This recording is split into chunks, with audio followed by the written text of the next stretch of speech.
Hello, everyone. Phil Lee returning with another episode of Civil War Chat. Today is Thursday, the 23rd of August, 2023. And click on the subscribe button below here to subscribe to future episodes and the notification bell in the far upper right to be notified when they are released. Our topic today is President Grant and Watergate. This year, 2023, marks the 50th anniversary of Watergate. Specifically, in June 1972, a group of 5 men connected to President Nixon's reelection campaign broke into the Democrat National Committee headquarters to plant covert microphones. All 5 were caught in flagrante delicto and jailed on June 17, 1972. Only 2 days later, the president's legal counsel, John Dean, learned that all 5 were expecting to receive a steady flow of hush money in exchange for denying their connections to the administration. Nixon's men soon started paying the hush money, thereby launching the cover-up.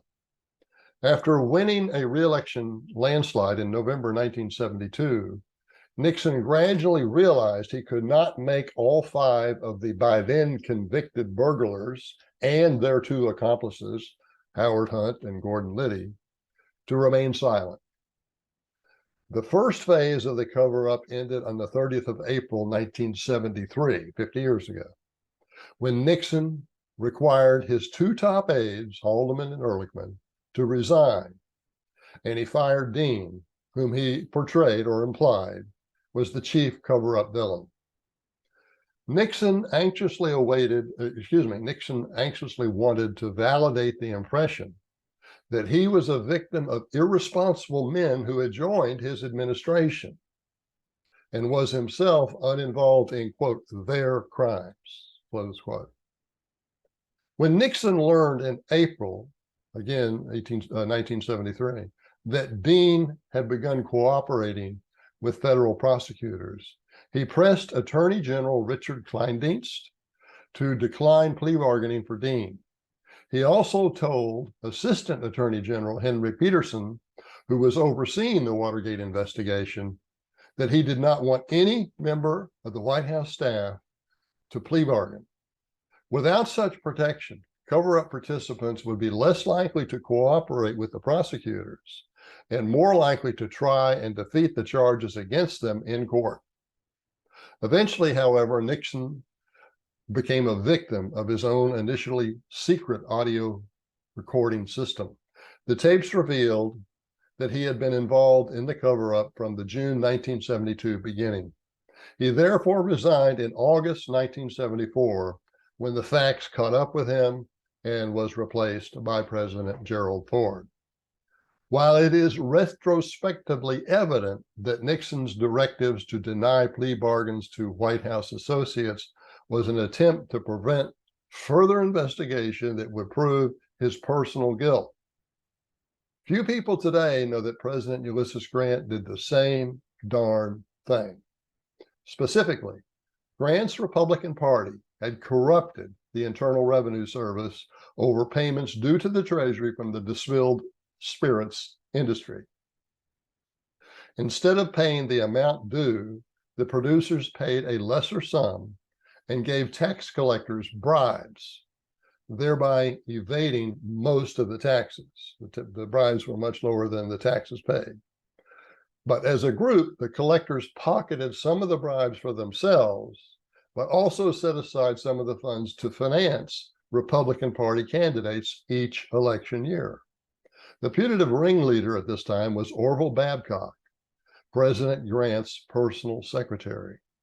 He was the equivalent of Richard Nixon's Bob Haldeman. President Grant did almost everything possible to protect Babcock. He tried to get the trial removed to a military court because Babcock was also a military officer, where he could appoint the tribunal judges. When that failed, he hired a spy to work with the prosecutors. After Babcock told the spy to destroy evidence, the man concluded that Babcock was guilty and switched sides. Like Nixon, President Grant forbade his attorney general to plea bargain with any witnesses in the Babcock case. Although Babcock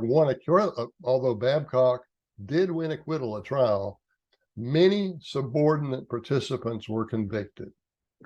Babcock's trial did not pass the smell test, and he did not return to the White House for long. He was basically sent off to be a lighthouse inspector.